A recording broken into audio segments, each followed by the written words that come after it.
Hi everyone, வணக்கம். I am Sreeka and welcome back to Tamizhan talks. இன்னைக்கு வீடியோவில் நம்ம எதை பற்றி பார்க்க போகிறோம்னா, நான் வந்து ஆஸ்திரேலியாவுக்கு வந்து கிட்டத்தட்ட ஒரு 2 மாதம் ஆக போகுது.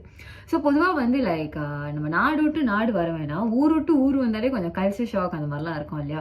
ஸோ நான் வந்து இந்த ஊருக்கு வந்து இந்த கொஞ்ச நாளில் எந்த விஷயம் வந்து எனக்கு பார்க்கறதுக்கு ரொம்ப வியப்பாக இருந்துச்சு அப்படிங்கிறது தான் வந்து இந்த வீடியோவில் நம்ம பார்க்க போகிறோம். அஃப்கோர்ஸ் எல்லாமே சொன்னேன்னா இன்னைக்கு ஒரு நாள் பொழுது பத்தாது. ஏன்னா அவ்வளோ விஷயம் நான் வந்து ஷாக் ஆனேன். ஆல்தோ எவ்வளோ ப்ரிப்பேர்டாக வந்தாலுமே ஒரு சில விஷயங்கள் பார்த்து நான் ஷாக் ஆனேன்.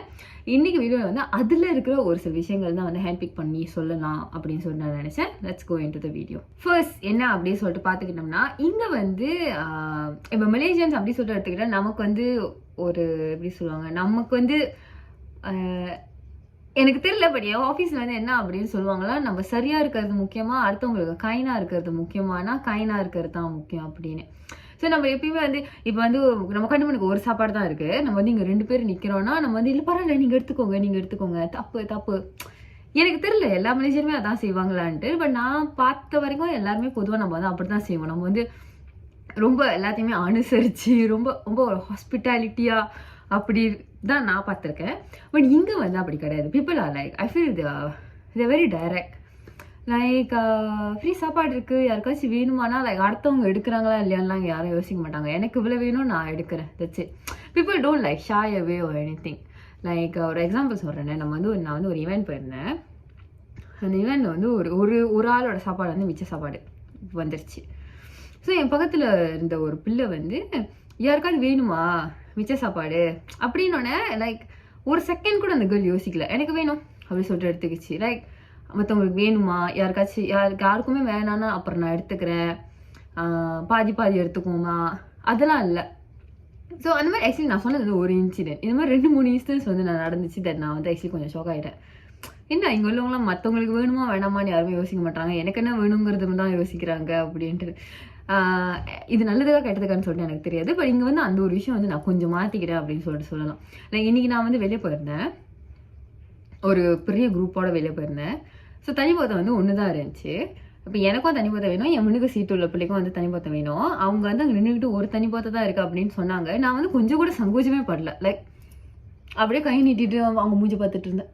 என்கிட்ட கொடுத்தாங்க. என் முன்னுக்குள்ள பண்ண தண்ணி எடுக்கலையான்னு கூட எனக்கு தெரில. ஸோ இங்கே வந்து அதுதான் நார்மல். அந்த மாதிரி நம்ம செஞ்சோம்னா வந்து நம்ம ரூட் வந்து என்ன அவங்க கொஞ்சம் கூட மனசாட்சி எல்லாம் நடந்துக்கிறாங்க அந்த மாதிரிலாம் யாரும் யோசிக்க மாட்டாங்க. பிகாஸ் இங்கே அதுதான் வந்து வழக்கமாக நடக்குது நான் பார்த்த வரைக்கும். ரெண்டாவது விஷயம் என்ன அப்படி சொல்லிட்டு பார்த்தோம்னா, ஃபேமிலி ரிலேஷன்ஷிப்.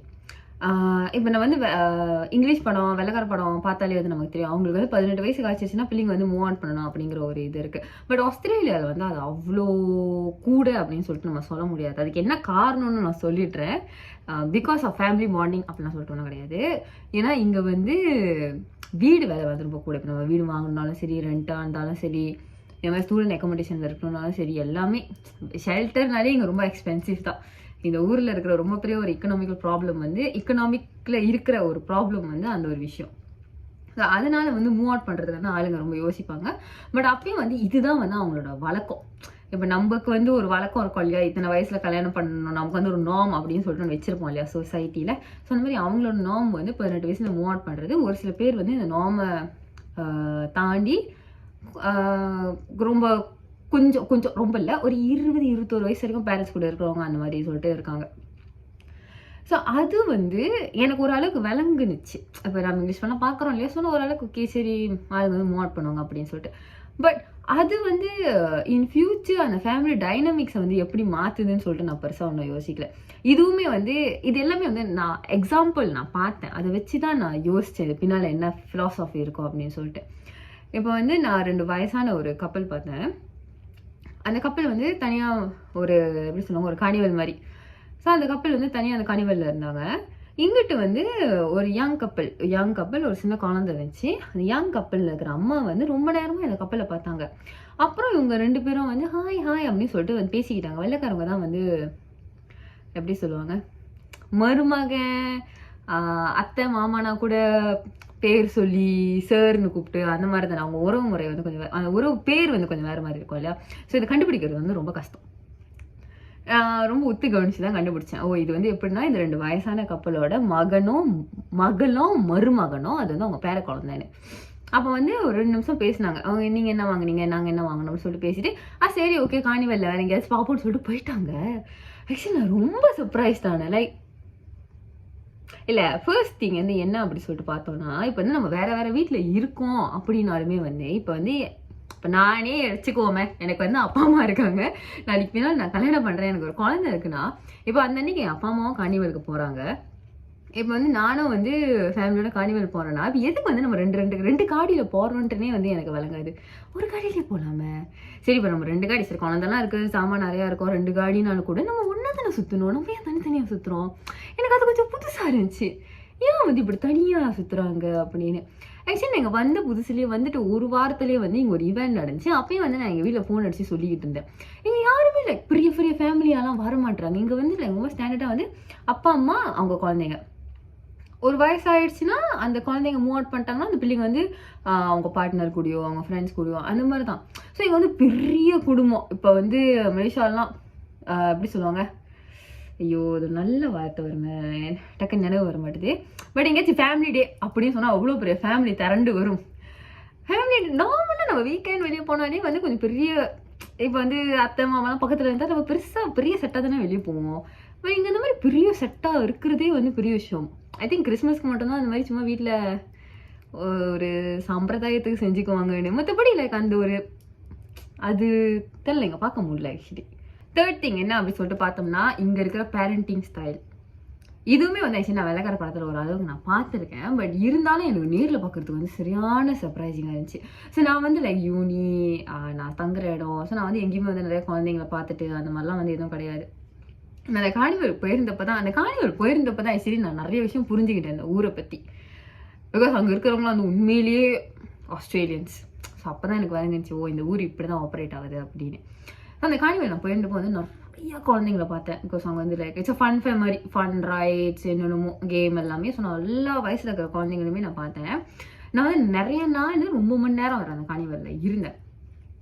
ஸோ ஒரு கட்டத்துக்கு மேல நாங்க சும்மா நின்றுட்டு இருக்கிறப்போ டக்குன்னு நான் என்ன யோசிச்சேன்னா, எப்படி நம்ம முன்னுக்கு எந்த குழந்தையும் அவங்க அம்மாட்ட அடி வாங்கலன்னு. பிகாஸ் எந்த குழந்தையுமே எங்க அம்மாட்ட அடி வாங்கல. எனக்கு அது என்ன சரிக்கா இப்படி சொல்ற அப்படின்னு சொல்லிட்டு இருக்கோம். பட் அது ரொம்ப எனக்கு அது சொல்லும்போது வித்தியாசமா தோணுச்சு. ஏன்னா என்னென்னமோ சேட்டை பண்ணுதுங்க அந்த குழந்தைங்க. சில குழந்தைங்க ரொம்ப சேட்டை பண்றாங்க. ஆனா அப்பயும் அவங்க அம்மா அப்பா ரொம்ப பெருசா கூட அதட்டலாம் மாட்றாங்க.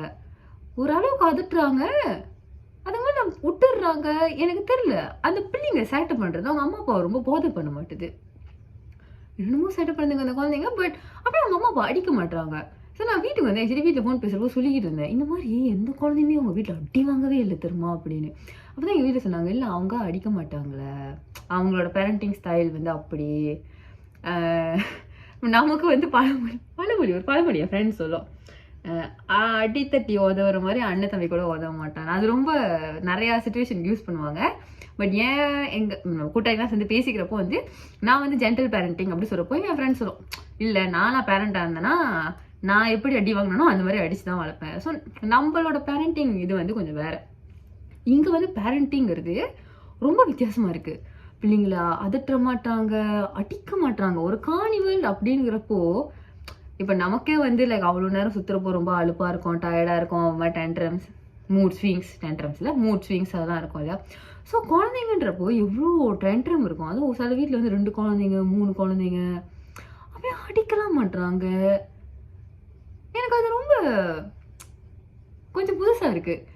ஆனால் அந்த பிள்ளைங்க செய்கிறது வந்து அது நார்மலாக தான் இருக்குது. தொறையில் உளுந்து அழுது எனக்கு வேணும்னு பிடிவாதம் பிடிக்கிறது, ஜாமான்லாம் போய் கடையில் சும்மா வச்சுக்க ஜாமான்லாம் போய் இழுக்கிறது, அது இது அதெல்லாம் வந்து நார்மலாக தான் இருக்குது. பிள்ளைங்க நடந்துக்கிற விதம் வந்து ரொம்ப நார்மலாக தான் இருக்குது. பிள்ளைங்க பிஹேவியர் வந்து நார்மலாக தான் இருக்குது. எந்த நாட்டில் இருந்தாலும் பிள்ளைங்க ஒரு மாதிரி தான் நடந்துக்கிறாங்க.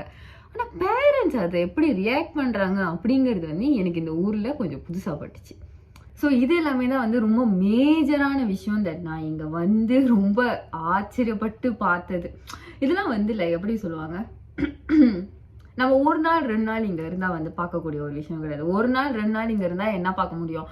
இந்த ஊரில் வந்து பைப் தண்ணி குடிக்க முடியும், இந்த ஊர் டெம்பரேச்சர் வந்து நம்ம ஊரோட கொஞ்சம் குளிராக இருக்குது, வேற என்ன, இந்த ஊரில் பொல்யூஷன் வந்து குறைவாக இருக்குது, இந்த காற்றுல வந்து ஹியூமிடிட்டி குறைவாக இருக்குது, இந்த மாதிரி விஷயங்கள் தான் நம்ம பார்க்க முடியும். பட் நான் சொன்ன மாதிரி இந்த ஃபேமிலி டைனமிக்ஸ் வேறு மாதிரி இருக்குது, பேரண்டிங் வேறு மாதிரி இருக்குது. பீப்புள் லைக் அவங்க நடந்துக்கிற விதம் ஷாய் பண்ணாமல் ரொம்ப சடார்னு சொல்லிடுறாங்க.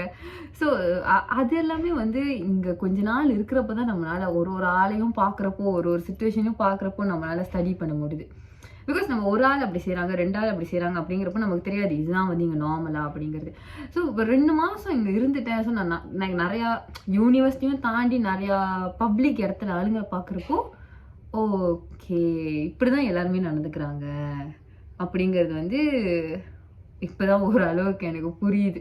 So that's all for today's video. இந்த வீடியோ உங்களுக்கு பிடிச்சிருந்த வீடியோ லைக் பண்ணுங்கள், ஷேர் பண்ணுங்கள். இந்த சேனல் சப்ஸ்கிரைப் பண்ணுங்கள், மறக்காம பெல் பட்டன் தட்டிடுங்க. Bye and thank you.